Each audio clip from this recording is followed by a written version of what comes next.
aujourd'hui on se retrouve pour une vidéo sortie livresque. Du coup je me suis dit que j'allais tester un programme. Donc du coup il va y avoir la barre du programme au milieu parce que je ne l'ai pas acheté encore. Je voulais juste le tester, voir comment ça rend à l'image.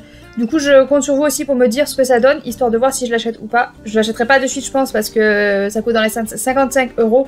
Donc c'est un petit peu cher, mais pour les sorties livrées je me dis que c'est peut-être plus pratique parce qu'à chaque fois je galère comme pas possible pour faire les sorties. Donc je vais tester, on va tester le nouveau format, on va voir si c'est plus facile ou pas pour ces sorties. Donc on va commencer, donc là on va commencer par le 1er juin, ça sera mieux. Donc j'ai repéré Nous sommes les étoiles de Rovenda Coleman aux éditions Hauteville. Donc comme ça vous voyez comment je fais pour retrouver les livres sortis. Je vais seulement sur Booknote, voilà, je vais pas chercher ailleurs parce que sinon il y en a beaucoup trop. Infirmière de nuit, Stella côtoie de nombreux patients en fin de vie. Pour leur apporter un peu de sérénité, elle les aide à écrire une lettre à des personnes de leur choix qu'elle ne poste qu'après leur décès. Déclaration d'amour, confession, Stella voit défiler une infinité d'instants de vie. Donc, ouais, donc là on est dans un hôpital avec Stella qui côtoie beaucoup de patients en fin de vie. Elle va se lier d'amitié avec une patiente qui est atteinte de covicidose qui s'appelle Hop. Son temps est compté forcément. Et si lui venant d'un aide Stella renouer elle aussi avec la joie de vivre. Voilà, donc on est sur est-ce que Stella elle aussi pourrait retrouver sa joie de vivre aussi. Donc moi je sais pas. Ça a l'air plutôt pas mal. Ça me fait penser à un autre livre que j'ai lu de ça sur la mucoviscidose. Deux jeunes étaient atteints de mucoviscidose et il y en a une qui voulait plus, voilà, elle trouvait ça inutile de sortir, de voir du monde. Et au final, bon, petit à petit, elle continue à vivre. Ensuite, j'ai repéré toujours le 1er juin, Les Jardins des Fées, c'est le volume 1, Bergère des Fées, de Audrey Alouette et Nora Moretti, aux éditions Draco. Voilà, comme ça en plus vous avez la couverture en gros. Donc, les éditions Draco, donc ça veut dire que c'est une PD. Résumé, elle exauce votre souhait, mais elle meurt. Règle numéro 1, le berger doit garder secret l'existence des fées. Règle numéro 2, jamais il n'exigera de vœux, car chaque vœu tue la fée qui l'exauce. Règle numéro 3, il leur fournira des fleurs pour qu'elles conçoivent le miel qui soit tous les maux. Règle numéro 4, pour cela, il ira sur les routes et un jour, il en trouvera enfin un jardin. Donc là, on est avec Audrey Alouette. Audrey Alouette, c'est Magic Charlie si je ne me trompe pas. Mais il me semble que c'est ça. J'ai plutôt bien aimé le tome 1, j'ai toujours pas lu la suite, donc il faudrait que je m'y plonge. Mais je sais pas, la couverture, moi là, je trouve ça magnifique là déjà d'entrée. Ensuite, j'ai repéré, toujours le 1er juin, Moi, Chocolat Petit Chien et au grand cœur de Delphine Pessin, aux éditions Didier Jeunesse.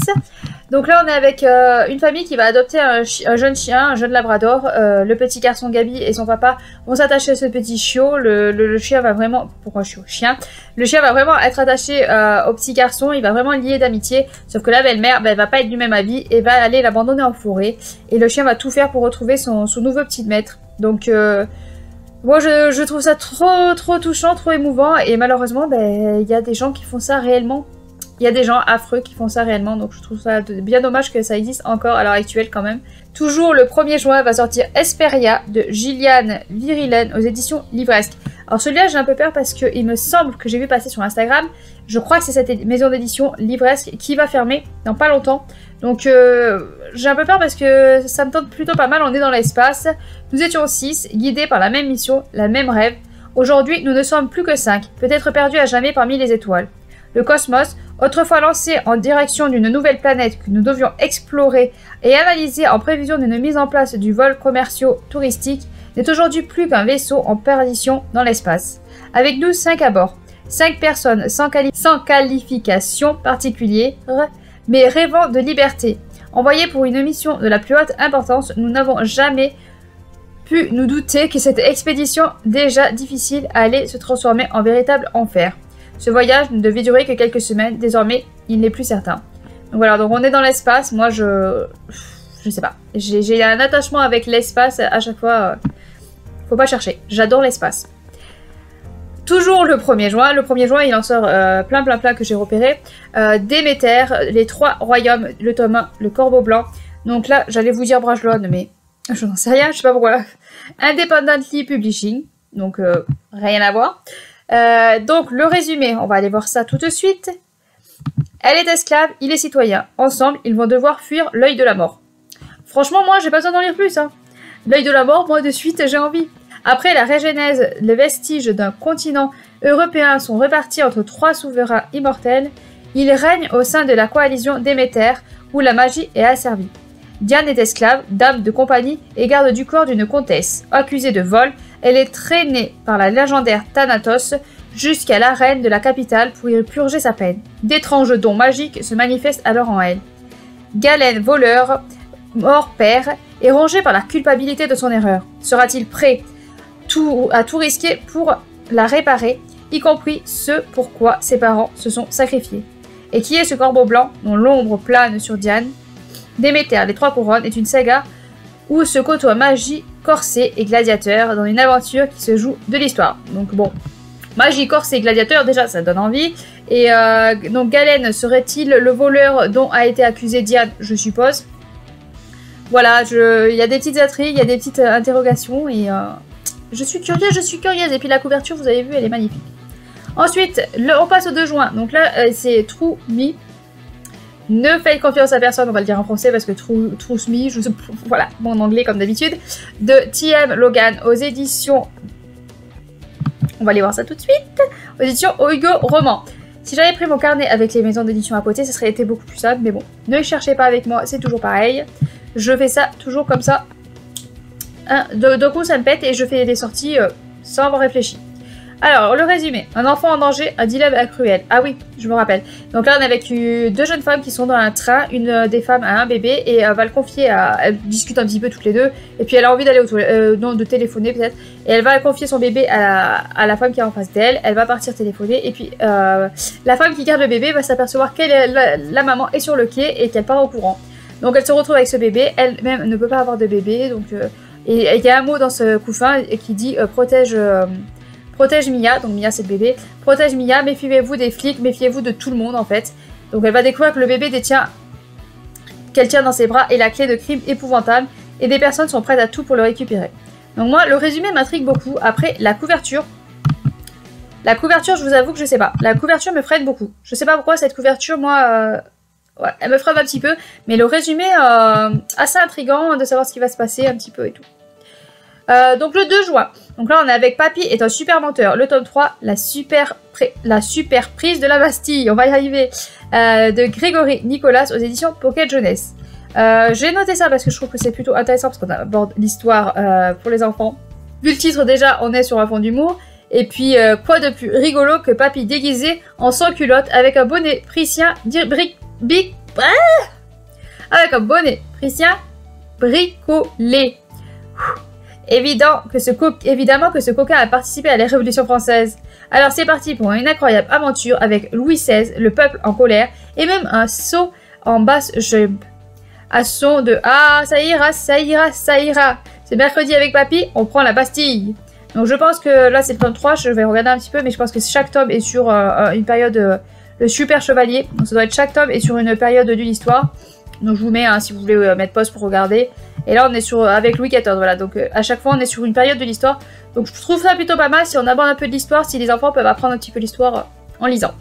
Ensuite on va passer, toujours au 2 juin, la thérapie de Jacqueline de Stéphanie X-Braillard aux éditions 1, 2, 3. Alors je connais pas cette maison d'édition, mais bon. Alors là on est avec tout dynamité pour mieux se retrouver. À seulement 42 ans, Claire a perdu toute joie de vivre. Coincée entre mari démissionnaire, un ado ingrat et d'interminables journées au travail, la jeune femme a oublié ses rêves. Lors d'un séminaire, ses collègues la mettent face à son alter ego en papier mâché, la triste et grise Jacqueline. C'était le déclic pour Claire. Sa vie doit changer. Bousculons la routine avec l'héroïne plus vraie que nature de ce roman aussi touchant qu'inspirant. Donc moi je sais pas, c'est toujours des sujets qui m'intéressent, les livres où on retrouve une jeune femme qui est bloquée dans sa routine avec un ado. Voilà, un ado, je sais ce que c'est. Et un mari voilà, qui fait sa vie, sa petite routine aussi de son côté. Je sais pas, c'est toujours des livres qui m'intéressent. Ça reflète un petit peu quelques petites... Pas tout parce que je ne travaille pas, mais ça reflète des petites choses de moi, de ma vie. Et c'est toujours des petits livres qui m'intéressent. Donc là, on va être dans la Première Guerre mondiale, le 2 juin aussi. Les filles de la section Caméléon de Martine Marie Meudler aux éditions. Allons voir ça tout de suite. presse de la cité. Donc, la Première Guerre mondiale. Ah oui, là, on va aborder un petit peu, durant cette Première Guerre mondiale, le côté des femmes. Donc, la première mort en France de la guerre ne fut pas faite par des Allemands, mais d'une femme qui repoussait des assauts de son mari. Sous le nom de Colline la Chance, celle-ci se réfugie à Amiens. Elle sera la chance de la citadelle, village abandonné que vont peupler des 100 femmes rejetées, filles, mères, veuves. Là, sous la direction de peintre Sévola, chef de la toute nouvelle section Caméléon, et de sa décorateur de théâtre, elles vont devenir expertes dans l'art naissant de camouflage dont doit épargner la vie des soldats en fabriquant faux arbres, fausses vaches, faux chevaux, vestes Caméléon. Donc moi je trouve ça plutôt pas mal qu'on aborde un petit peu ce côté de la guerre aux côtés des femmes, parce que souvent on les oublie, mais pendant la guerre les femmes aussi étaient là, et qu'est-ce qu'elles faisaient en fait? Voilà, est-ce qu'elles se tournaient les pouces ou pas? Et là on voit que non, elles se tournaient pas les pouces, et elles aidaient aussi à la guerre, peut-être plus cachées, plus en arrière-plan, mais elles étaient quand même là pour aider, donc c'est bien aussi qu'on aborde ce sujet. Ensuite, la grande librairie tome 1 d'encre et d'os de Rachel Kane aux éditions, c'est écrit où édition? Dis-moi le, vous pourrez pas m'aider, je ne sais pas. Teen Spirit. Donc là, sur le 4 juin, je ne sais plus. Ah non, 4 juillet. Ah bah non, mais lui on a le temps alors. Ah, je crois que c'est parce qu'il sort en e-book au 4 juin. Mais on en reparlera du coup au 4 juillet parce que voilà, moi les e-books, c'est pas la peine. Donc là, c'est chez Plume Blanche, j'ai pas besoin de chercher. C'est Ruine, le tome 1, Chasse à l'homme de Angel Arekins. Donc le 7 juin, je ne sais plus si je vous l'ai déjà dit. La légende parle de Ruine, une épée d'une puissance incroyable qui ne pourra être dénichée que par la réincarnation de son détenteur. Si les royaumes de Cairn et d'Eren surveillent l'évolution de la prophétie avec attention, la dangereuse reine de Cairn décide de provoquer le destin en envoyant son haut-cerf sur les terres de son ennemi, quitte à causer sang et chaos sur son passage afin de lui ramener l'enfant, l'élu qui saura brandir l'épée. Donc que vous dire que moi ce résumé me tente bien, c'est un Plume Blanche donc je sais que ça devrait pas poser de problème. Je me suis retournée, je ne l'ai pas précommandé, mais voilà. Il me donne très très envie. Je vois qu'il y a Porte des Morts. Donc bon. Hein, moi les Plumes Blanches, vous savez que je leur fais confiance et que j'ai toujours très envie de les acheter. Donc faut que je me retienne. Ensuite, encore un petit jeunesse le 9 juin sur les traces fabuleux trésors bretons de Vanessa Ponté aux éditions Poulpe Fiction, il me semble, vu qu'il y a un poulpe dessiné là. Une chasse aux trésors fantastiques au cœur de la Bretagne. Une enquête rocambolesque inspirée du vrai trésor du marquis de Sobreil. J'en lis pas plus parce que c'est un livre, voilà, vous pouvez mettre pause et lire vous-même. Je pense que ça devrait être clair, j'espère. J'en lis pas plus parce que c'est vrai que moi, si je regarde ces petits livres, c'est pour mes enfants, donc je sais pas si ça vous intéresse plus que ça. Peut-être qu'il y en a qui regardent qui ont des enfants, hein, donc ça peut, voilà, vous pouvez vous dire, ah, peut-être que ça peut être intéressant pour mes enfants, mais c'est vraiment quand même à ça, c'est ciblé quand même assez jeunesse, je pense, les Pulp Fiction, donc je passe vite dessus. Ensuite, ah bah alors celui-là, je me suis fait avoir comme une bleue, j'ai entendu quelqu'un en parler tellement en bien, ben, je l'ai précommandé, tout simplement. Voilà, donc le 8 juin va sortir Vespertine de Margaret Rogerson aux éditions... aux éditions Big Bang. Donc celui-là, à la base, j'ai hésité, je voulais pas forcément me l'acheter parce que c'est l'auteur de Sorcery of Thorn. Sorcery of Thorn, vous savez que mon avis a été mitigé pour ceux qui me suivent. J'étais très mitigée sur ce livre-là, donc je me suis dit, peut-être pas une bonne idée. Puis j'ai entendu quelqu'un, voilà, en faire un avis tellement positif et un résumé tellement beau que j'ai craqué. Et puis le livre est magnifique en lui-même. Donc, entrez dans l'univers sombre de Vespertine en arpentant un monde hanté par des dangereux et fascinants revenants. Les morts de la Lorraine ne repoussent pas en paix. Ah ben oui, déjà, voilà, ça. Moi j'ai entendu mort, des revenants, de suite moi j'ai envie. Artemisia suit l'enseignement pour devenir une sœur grise chargée de purifier les corps des défunts pour que leur âme puisse gagner l'au-delà. Dans le cas contraire, ils se révèlent sous la forme d'esprits vengeurs qui se prennent aux vivants. Un travail de l'ombre qui lui convient parfaitement. Quand son couvent est attaqué par les soldats possédés, Artemisia n'a d'autre choix que de se révéler un antique esprit emprisonné dans une relique. Faire appel à l'extraordinaire pouvoir de cet esprit malfaisant menace de la consumer. Bon, j'en dis pas plus, j'entends des revenants, j'ai envie. Voilà, je suis bizarre peut-être, mais moi, dès que j'entends le mot revenant, j'ai envie, et je crois qu'il y en a un autre dans la sélection, là, où on parle de revenants. Donc là, pareil, je vais passer vite fait dessus, parce que c'est pour mes enfants, et pour me rappeler qu'il est sorti. Donc c'est Les Petits Vétérinaires, c'est le tome 25, Quel cirque, qui sort le 9 juin, de Laurie Anderson, aux éditions, je ne sais pas, je crois que c'est Pocket Jeunesse, mais je veux pas dire de bêtises. Et il n'y a pas écrit poche, donc ça doit être un grand format. Et nous, on les a tous en poche. On a jusqu'au 20 ou 21 en poche. Donc je sais que là, on est déjà au 25. Donc quand ils arriveront vers la fin de ce qu'on a, je pourrais me procurer la suite de leurs petites aventures. On est, voilà, on est avec une vétérinaire, des enfants qui vont aider la vétérinaire. Et moi, ça me brise le cœur à chaque fois parce que ça ne se finit pas toujours très bien. Voilà, c'est la dure réalité et donc ça se finit pas toujours très bien. Donc là, une petite BD qui ça fait un moment que j'ai repéré, que j'ai envie de la lire, mais que je ne le fais pas.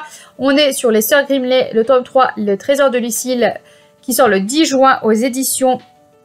On va aller voir les autres, parce qu'il n'y a pas écrit l'édition sur celui-là. Aux éditions, donc... Aux éditions Dupuis. Voilà, donc je vais vous faire peut-être le résumé du tome 1, ça sera beaucoup mieux. Je sais pas s'il faudrait peut-être pas que je fasse un montage, que je coupe, parce que du coup, vous voyez à chaque fois que je change de page. Bon. On va y aller comme ça à la one again pour ce mois-ci, et on verra plus tard comment ça se passe. Plongé dans l'histoire comme dans un rêve, dans un turquoise lumineux et mélancolique, apparaissent pour la première fois les 3 sœurs Grimley, guidées par le Méduse qui flotte jusqu'au grand arbre à son palais de verre. À l'intérieur, une petite méduse lévite au-dessus d'un lit. Sarah, l'aînée, ne s'explique pas ce rêve étrange, obsédée par le mystère et des... Bon, dans le trio féminin, chaque son caractère. Sarah, l'aînée autoritaire, Cassiopée, la cadette artiste, et Lucie, la plus petite, qui ne parle qu'à son chat. Les belles pierres de la ville, le jardin et les plantes, la végétation luxuriante, les petites marches. Le petit marché. On va y arriver. Donc voilà, donc c'était une petite BD qui m'a l'air toute douce, toute mignonne. Donc je me la note et je continue à la noter. Donc là on est avec, je crois que c'est le dernier tome de Surnaturel. Donc c'est le tome 3 Hécatombe, la partie 2 de J. Swan qui sort le 10 juin aux éditions Inceptio. Je ne vais pas vous faire le résumé parce qu'il faut que je... Voilà, ou alors je vais faire le résumé du premier. Mon compagnon a eu un coup de cœur pour cette saga. Il attend avec impatience à chaque fois les tomes, la sortie de chaque tome. Donc là je vais vous lire le résumé du tome 1. Survivante, voilà ce qui la caractérise aujourd'hui. Après avoir échappé à une mort certaine, le constat est lourd. Evalina doit faire face à la perte de sa famille dans des circonstances épouvantables. Mystérieux est l'avenir qui s'ouvre à elle, sauvé miraculeusement des flammes par le leader énigmatique de Surnaturel. Le dernier se transporte dans son monde dont elle ignore l'improbable existence. Combattante, elle devra le devenir. Evalina va se voir confier la tâche de sauver un monde qu'elle ne connaît pas. Voilà, donc bon, si on s'arrête là, c'est un résumé un petit peu habituel, un petit peu qu'on voit assez souvent, mais je sais pas, lui, bon, il faut dire qu'il lit pas beaucoup non plus. Donc peut-être que pour lui c'est pas habituel et donc peut-être que pour lui c'est nouveau. Il lit pas beaucoup, hein, je vais pas vous mentir. Depuis que je le connais, il a dû lire Surnaturel. Il y a une autre saga et ouais, il a dû lire une dizaine de livres depuis que je le connais. Ça fait bientôt 16 ans qu'on est ensemble. Donc voilà pour vous cibler un petit peu. C'est vrai que ça a l'air un résumé un petit peu voilà, habituel, mais je sais pas. Moi ça me tente plutôt pas mal et donc je crois que c'est le dernier qui sort là en juin.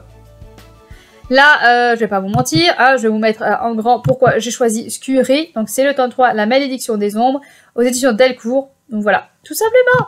La couverture est magnifique. Donc je me suis noté ce livre, c'est écrit par Max Smith et ça sort le 15 juin. Deux souris se précipitent chez elle pour empêcher leur aîné de commettre une erreur qui pourrait entraîner la destruction de toute la colonie. Mais une bande de traîtres qui en ont marre de tergiverser les anciens complotent et veulent forcer la colonie à aller en ville, voilà, où ils pensent que les richesses seraient mieux. Donc voilà, moi j'avoue que je fais les sorties, je regarde les couvertures, donc celle-là je l'ai gardée que pour la couverture, et après je regarde les résumés. Mais ouais, là c'était la couverture est tellement mimi que je l'ai gardée. Ah c'est celui-là, c'est celui-là qui me voilà, qui m'intrigue le plus. Donc ça sort le 16 juin, ça s'appelle Wrangleston de Darren Charlton. Je vais y arriver. Et ça sort aux éditions Nathan. Donc j'ai peur que ce soit un petit peu jeunesse. On est avec deux protagonistes. Ils sont sur une île, ils vivent sur une île. Je vous mets le résumé. Ils vivent tous les deux sur une île pour se protéger des revenants, des morts-vivants.